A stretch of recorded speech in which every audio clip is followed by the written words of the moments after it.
When you guys were on your run, basically 92 to 97-ish, right around there, when Keith left, did you know beforehand? Did he tell you? Did he force his way out? Was he fired? Did he quit? Did he force? Kind of every question in one bundle. Was it a choice of Keith's? Are you Mark Schwartz here? Well, what's the question? Was it a choice of Keith Olbermann to leave Yes. ESPN and SportsCenter? Yes. I think he had gotten to the point where he had mastered it and for whatever reason decided he wanted to go elsewhere. And then he went to Fox. But, yeah, I knew what he was doing. I tried to talk him out of it because I said, you never have this.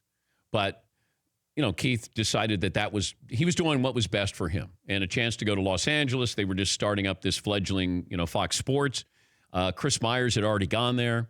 And they had some resources, they had some money, and Keith decided to do that. It was difficult because I knew what it was, and I knew that it was never going to be like that again. But I said that to Keith, you'll never have this again. And he never had it again.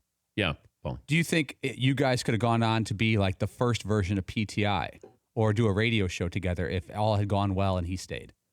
I don't even know if they would have let us. They didn't want us to do anything outside of sports. But you guys were gold at the time. But they wouldn't let us do anything. There was no carte blanche. It's not like Scott Van Pelt, we're going to give you a show. Hey, go be goofy. Have fun. Do whatever you want. Talk betting. Like, we had handcuffs on. And there were, we were trying to get out of the handcuffs every single night for an hour. And then we'd put the handcuffs back on. But management, it was different back then. The temperature in that building was different. The heat was up.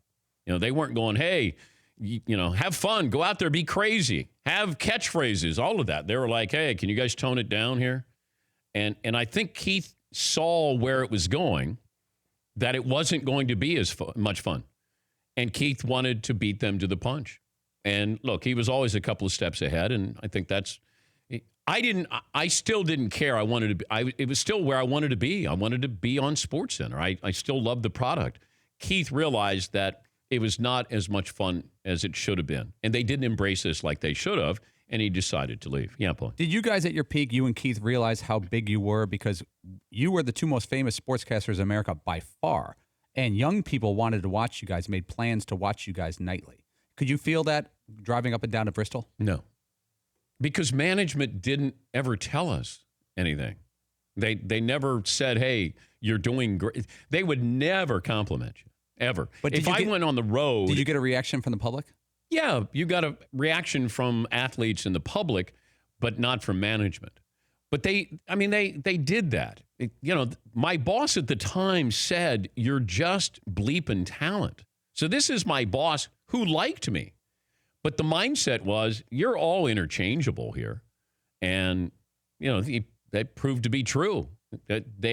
Now they're desperate to get talent on there. But back then, they thought the most important people were 4 letters ESPN. And that was their business model.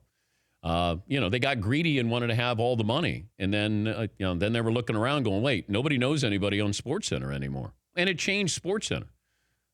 Really did. But that was a conscious decision on their part.